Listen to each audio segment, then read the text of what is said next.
जीवन लाल जी गांव के जमींदार होने के साथ साथ बहुत ही सज्जन, बहुत दयालु इंसान थे। वह किसी को भी दुखी नहीं देख सकते थे। उन्होंने अपने घर को भी बहुत अच्छे से संजो कर रखा था। उनकी पत्नी बहुत साल पहले ही उन्हें छोड़कर जा चुकी थी, लेकिन लोगों ने कहा कि दूसरी शादी कर लो। उन्होंने नहीं की। अपने बेटों को पाल पोस कर खुद ही बड़ा किया।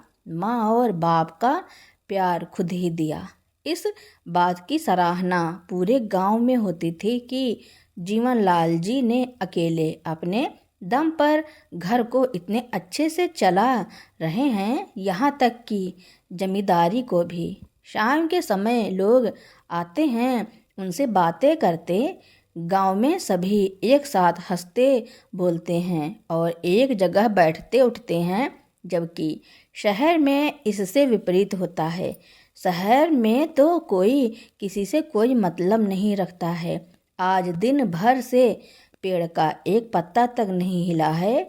ऐसा लग रहा है पेड़ बुत बनकर खड़े हुए हैं। इतनी भयंकर गर्मी पड़ रही है। जीवन लाल जी अपने कमरे से निकलकर बाहर देखते हैं कि धूप चली गई। तो चलो अब अपनी चारपाई निकाल करके बाहर आंगन में आम के पेड़ के नीचे डालते हैं।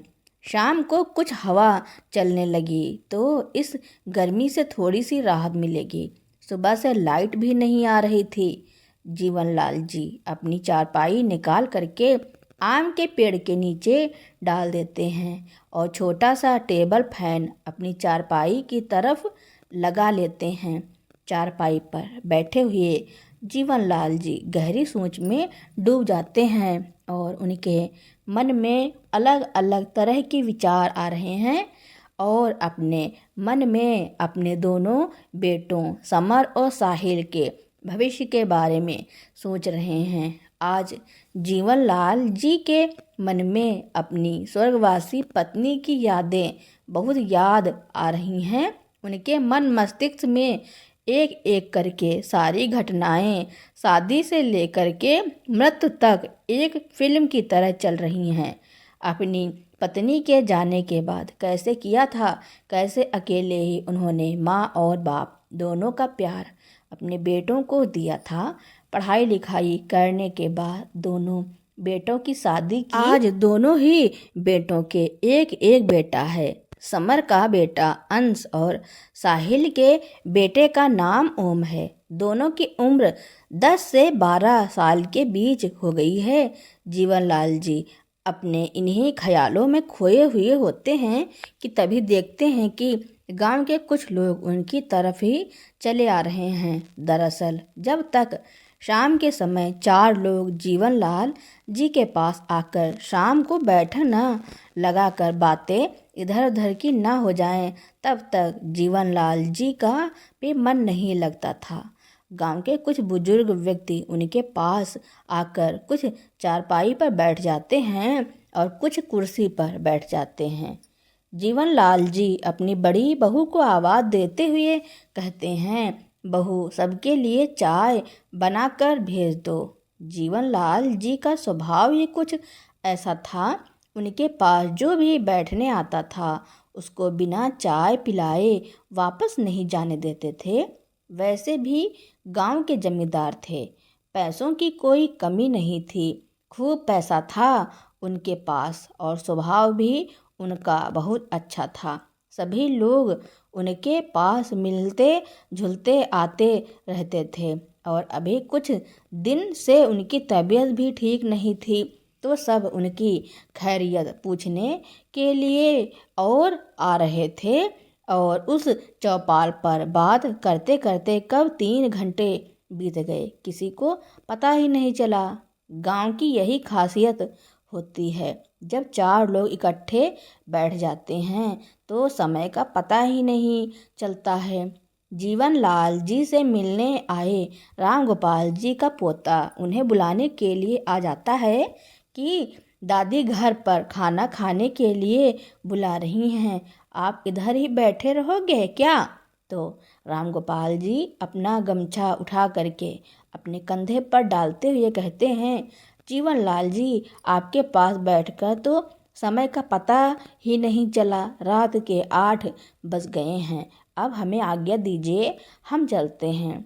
जीवन लाल जी मुस्कुरा देते हैं। जीवन लाल जी और बूढ़े हो चले हैं और उन्हें आभास होने लगा है कि अब वह उम्र की उस दहलीज पर खड़े हुए हैं जहाँ पर उनके चुनिंदा दिन बचे हुए हैं।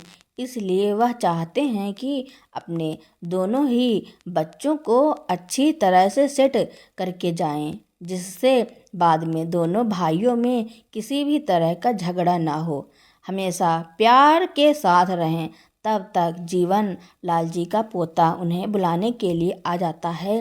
दादाजी, खाना बन गया है, आ जाओ खाना खा लो। जीवन लाल जी अंदर खाना खाने के लिए जाते हैं तो अपने दोनों बेटों को देखकर कहते हैं, बेटा, अब मैं कुछ ही दिनों का मेहमान हूँ, मुझे मेरी तबीयत कुछ ठीक नहीं लगती है। शायद तुम्हारा बूढ़ा बाप अब ज़्यादा दिनों तक नहीं चल पाएगा, इसलिए मैं चाहता हूँ, या फिर यह समझ लो बच्चों की मेरी अंतिम इच्छा है कि तुम दोनों भाई जैसे अभी तक राम लक्ष्मण की तरह रहते आए हो, आगे भी तुम हमेशा एक दूसरे के साथ बने रहो, अपना प्यार बनाए रखो, एक दूसरे के साथ हमेशा इसी तरह मिल जुल कर चलते रहो। तुम दोनों के बीच में कभी किसी बात को लेकर के मतभेद ना हो। मेरे जाने के बाद कभी भी तुम दोनों भाई किसी भी बात को लेकर के आपस में मनमुटाव मत रखना। इसलिए मैं चाहता हूँ कि मेरी सारी संपत्ति का बंटवारा तुम दोनों भाई मेरे रहते ही कर लो, जिससे बाद में किसी बात की झगड़े की कोई जड़ ही ना रहे। अपने पिता के मुंह से इस तरह की बातें सुन करके दोनों भाई अपने पिता के पास आकर बैठ जाते हैं और तसल्ली देते हैं कि पिताजी, आप इस तरह की बातें क्यों कर रहे हो? आपको कुछ नहीं होगा, आप हमारे साथ अभी बहुत सालों तक रहेंगे।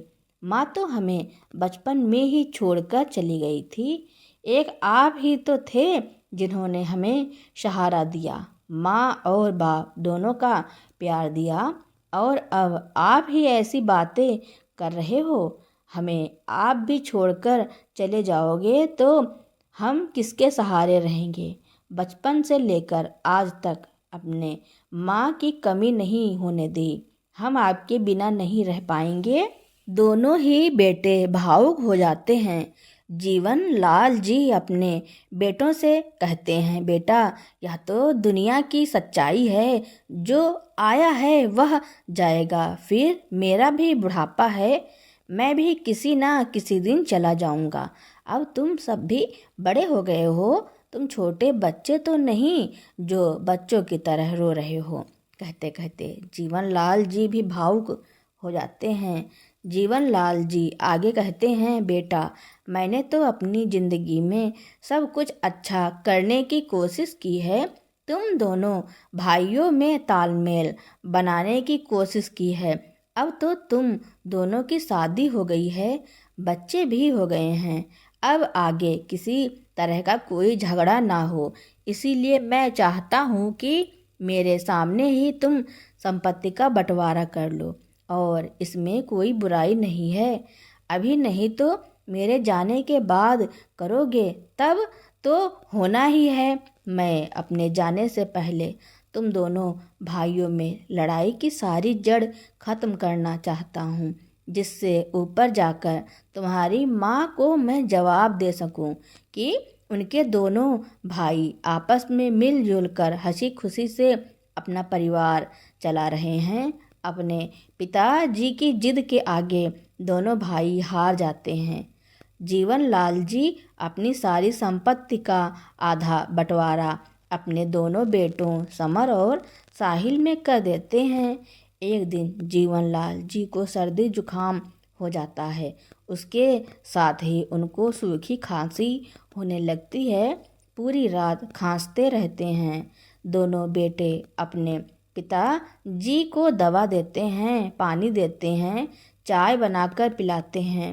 जीवन लाल जी का पूरा परिवार, बेटे बहू, पोते पोती, सभी उनके आसपास उनकी सेवा करने के लिए खड़े हुए हैं। दोनों पोते दादाजी के पैर दबा रहे हैं। दोनों बेटे कह रहे हैं, पिताजी आप जल्दी से ठीक हो जाओगे, सुबह हम आपको डॉक्टर के पास दिखाने के लिए ले चलेंगे। आज तो आपकी पूरी रात हो गई है खांसते खांसते, पूरी रात आप ठीक से सोए भी नहीं। लेकिन जीवनलाल जी को अंदेशा हो गया था कि अब उनके जाने का समय पास आ गया है। दोनों बेटे सुबह होते ही अपने पिताजी को अस्पताल ले जाने की तैयारी करते हैं। पिताजी को नया कुर्ता धोती पहनने को देते हैं और कहते हैं, आप जल्दी से पहनकर तैयार हो जाओ, हम डॉक्टर के पास चल रहे हैं। जीवनलाल जी तैयार होकर के अपने आराम कुर्सी पर बैठ जाते हैं। थोड़ी देर बाद जब दोनों बेटे वापस आते हैं तो देखते हैं कि उनके पिताजी तो कुर्सी पर टिके हुए बैठे हैं, ना तो बोल रहे हैं ना तो जवाब दे रहे हैं। पास जाकर दोनों बेटे उनको उठाने की कोशिश करते हैं तो वह एक तरफ को लुढ़क जाते हैं, क्योंकि जीवनलाल जी तो अब इस दुनिया को छोड़ कर के जा चुके हैं। दोनों बेटे अपने पिता को इस तरह से देख करके फूट फूट कर रोने लगते हैं। दोनों बेटे के रोने की आवाज़ सुन करके उनकी पत्नियां और आस पड़ोस के लोग इकट्ठे हो जाते हैं। सभी लोग बेटों को दिलासा देते हैं। दोनों बेटों ने मिलकर पिता की क्रियाकर्म और संस्कारों को पूरा किया। जीवनलाल छोटे बेटे की पत्नी अपने पति से कहती है, अब हमारा बेटा पढ़ने लायक हो गया है, गांव में अच्छे स्कूल नहीं हैं, तो क्यों ना हम गांव की सारी संपत्ति को बेच करके शहर चलें। शहर में एक नया घर खरीद लेंगे, उधर हमारा बेटा अच्छे से पढ़ेगा, अच्छे से पढ़ लिख कर नौकरी करेगा। तो साहिल कहता है, एक बार मैं अपने बड़े भैया से पूछ लूँ, उसके बाद बताता हूँ। उसकी पत्नी भड़क जाती है और कहती है, इसमें बड़े भैया से क्या पूछना, मेरे मायके में सभी के बच्चे बड़े बड़े स्कूलों में पढ़ रहे हैं, बड़े बड़े शहरों में रह रहे हैं और मेरा बेटा अभी तक गांव में ही पढ़ रहा है। हम तो इतने जमींदार हैं, इतनी खेती बाड़ी है, फिर भी अपने बेटे को गांव के स्कूल में पढ़ा रहे हैं और मेरे बेटे को भी गांव का स्कूल पसंद नहीं है। बड़े भाई को जब यह बात पता चलती है तो वह कहते हैं, ठीक है भाई, तुझे अपने बच्चों को पढ़ाने के लिए शहर जाना है तो चला जा, यह तो अच्छी बात है। छोटा भाई कहता है कि शहर जाने के लिए पैसों की भी ज़रूरत पड़ती है। अब मेरी पत्नी कह रही है कि गांव की ज़मीन जायदाद को हम जब बेचेंगे तभी हम शहर में अपने बेटे को पढ़ा पाएंगे। बड़ा भाई कहता है, हमारे पिताजी ने इतनी मेहनत से यह संपत्ति इकट्ठी की है और अपने पूर्वज की संपत्ति को बेचने की क्या ज़रूरत है। अगर तुझे अपने बेटे को शहर में पढ़ाना है तो किराए से एक कमरा ले ले और अपने बेटे को उधर पढ़ाओ। बस पढ़ने से मतलब है, रहने से थोड़ी ना। लेकिन छोटे भाई की पत्नी चिल्लाती हुई कहती है कि मुझे गांव में नहीं रहना है, मैं अब शहर में रहना चाहती हूँ, मैं कभी गांव में वापस नहीं आना चाहती हूँ। जब मुझे गांव वापस ही नहीं आना है तो गांव की ज़मीन संपत्ति की देख रेख कौन करेगा। बड़े भाई को समझ में आ गया था कि उसके छोटे भाई की पत्नी अब गांव में नहीं रहेगी। बड़ा भाई कहता है, ठीक है, देख ले, अगर तुझे ज़मीन बेचनी है तो एक बार गांव में जाकर अपनी ज़मीन का भाव पता कर ले, कितने में बिक रही है। छोटा भाई अपनी सारी ज़मीन को गांव में बेच करके शहर में नया घर खरीद लेते हैं, अपने बेटे का एडमिशन एक अच्छे स्कूल में करा देता है। तो घर के खर्च चलाने के लिए साहिल को कुछ तो करना पड़ेगा। इसलिए वह बचे हुए पैसों से एक कपड़े की दुकान खोल लेता है, जिससे उसके घर के खर्च चलते रहते हैं। छोटी बहू को गांव जाना बिल्कुल भी पसंद नहीं करती थी, ना ही अपने बेटे को जाने देती थी। लेकिन साहिल नहीं मानता था। वह अपने बड़े भाई भाभी, उनके बच्चों से बहुत प्यार करता था और अपने पिता के घर से बहुत लगाव था। इसलिए शुरू शुरू में तो महीने में एक बार अपने गांव जरूर आता था। धीरे धीरे काम का बोझ बढ़ने की वजह से उसका गांव में आना जाना 6 या 8 महीने में होने लगा था। साहिल का शहर में बिजनेस अच्छा चलने लगा। अब उसकी छोटी सी दुकान एक बड़े से शोरूम में बदल गई थी, पर पैसे खूब कमा रहा था। घर में पैसों की कोई कमी नहीं थी। बेटा ओम अब कॉलेज में पहुंच चुका था, लेकिन अपने माँ के ज़्यादा लाड़ प्यार की वजह से बहुत ही जिद्दी हो गया। मेरी बात को नहीं सुनता है, पूरा दिन बाहर पार्टियां करता रहता है, बहुत बदतमीज़ हो गया है। बेटे को पढ़ाने के लिए हम शहर गए थे, पर बेटे का पढ़ाई में मन ही नहीं लगा। अब तो मेरे साथ दुकान पर ही बैठने लगा है। उसकी शादी के रिश्ते भी आने लगे। उसके मैंने एक लड़की को पसंद भी कर लिया है।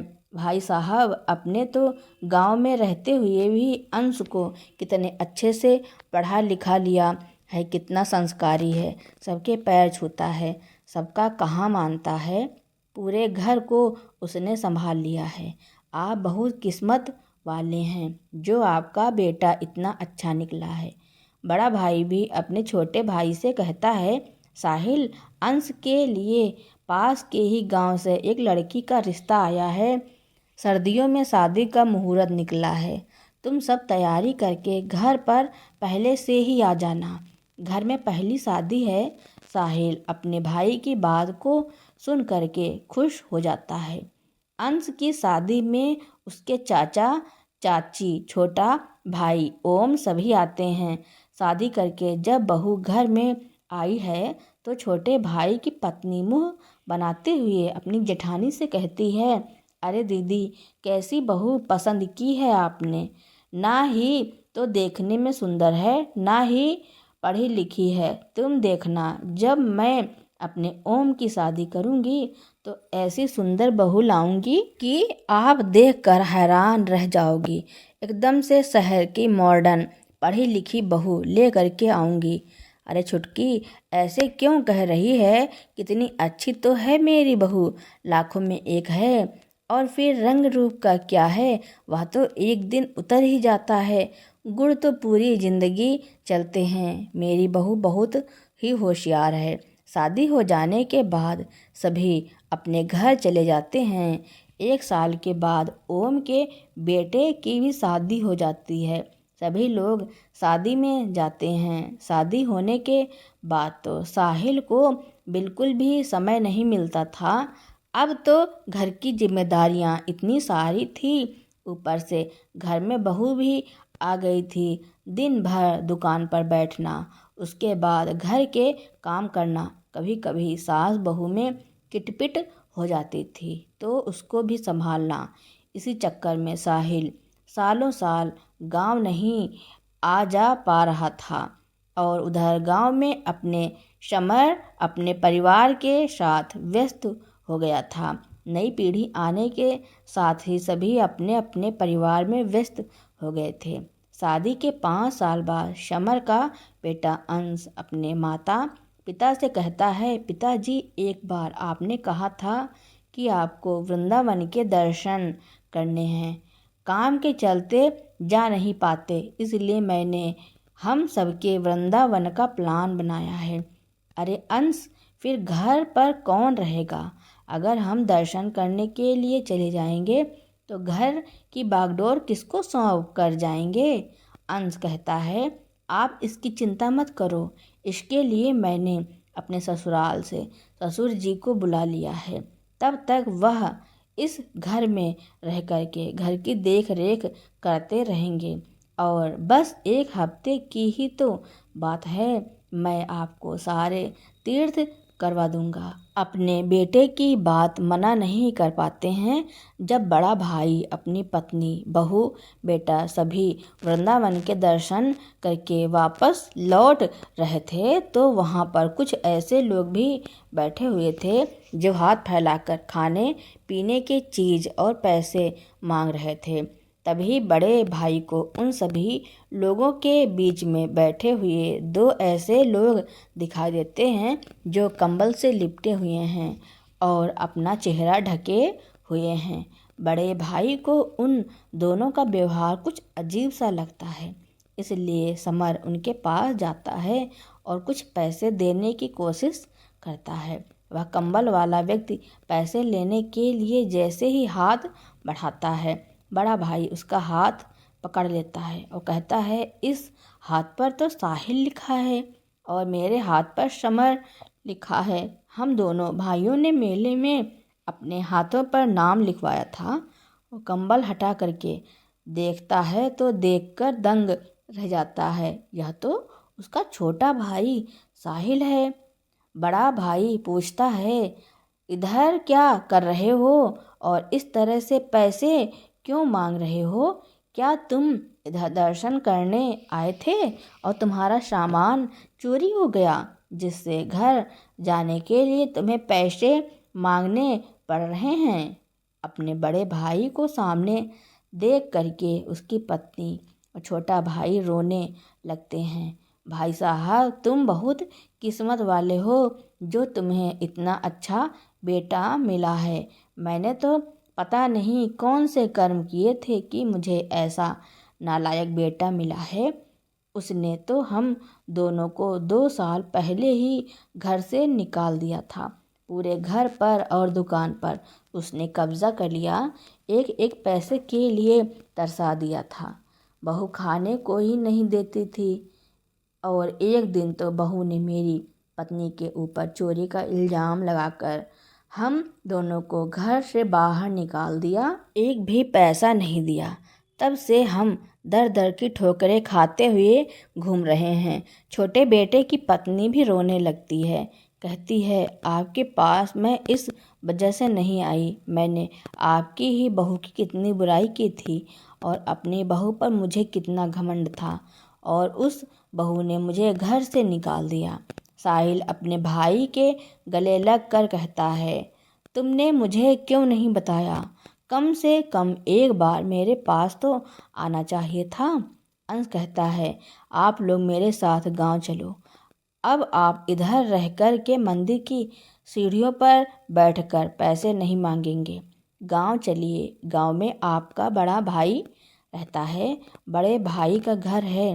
अरे इतना बड़ा घर है, उसमें एक कमरा आपके लिए भी बने रहेंगे। आराम से बुढ़ापा काटना और मेरी पत्नी आपको बनाकर खिलाएगी। आप हमारे साथ घर चलो। अंश की बातें सुन करके छोटा भाई उसको गले से लगा लेता है और कहता है, तेरे जैसे बेटे को पाकर हम सब धन्य हो गए हैं। एक तुम हो जो अपने माता पिता को तीर्थ यात्रा करवा रहे हो और अपने चाचा चाची को अपने माता पिता के समान ही मानते हो, और एक मेरा बेटा। इतना कहते कहते छोटा भाई फिर से रोने लगता है। तभी अंश गाड़ी ले करके आ जाता है और अपने चाचा चाची मम्मी पापा को गाड़ी में बिठाकर अपने गांव ले आता है। पूरी जिंदगी उनको अपने साथ रखता है। सभी गांव के लोग अंश की बहुत प्रशंसा करते हैं। अपने दादाजी पर गया है, कितना अच्छा है। पूरी जिंदगी अपने माता पिता की सेवा के साथ ही अपने चाचा चाची की भी सेवा की। आज के ज़माने में कहाँ मिलते हैं ऐसे बेटे।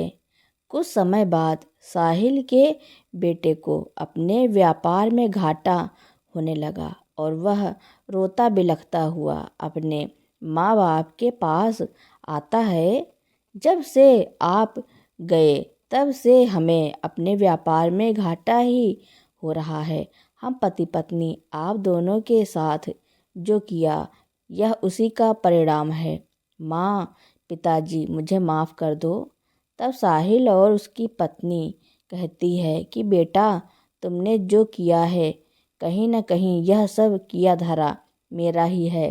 अगर हम तुम्हें शहर के इतने महंगे महंगे इंग्लिश मीडियम स्कूलों में ना पढ़ाते, गांव में ही रहकर तुम्हारी पढ़ाई पूरी करवाते हैं, तो आज तुम भी अंश के जैसे ही होते। तुम्हें बिगाड़ने में सबसे ज़्यादा हाथ मेरा ही है। अब तुम यहाँ से जा सकते हो। मुझे तुम दोनों की शक्ल तक नहीं देखनी है।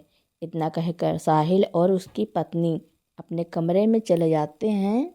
इस मामले में समर और उनका बेटा कुछ नहीं कहता है, क्योंकि यह तो माँ बेटे और पिता की आपस की बात थी। अब ओम अपना सर झुकाकर वहाँ से चला जाता है और उसे रह रहकर अपने किए पर पछतावा हो रहा था। तो दोस्तों, अंश ने अपने चाचा चाची के लिए जो किया उसके बारे में आपका क्या कहना है, और यह कहानी आपको कैसी लगी कमेंट में ज़रूर लिखना। मेरी कहानी सुनने के लिए आपका बहुत बहुत धन्यवाद।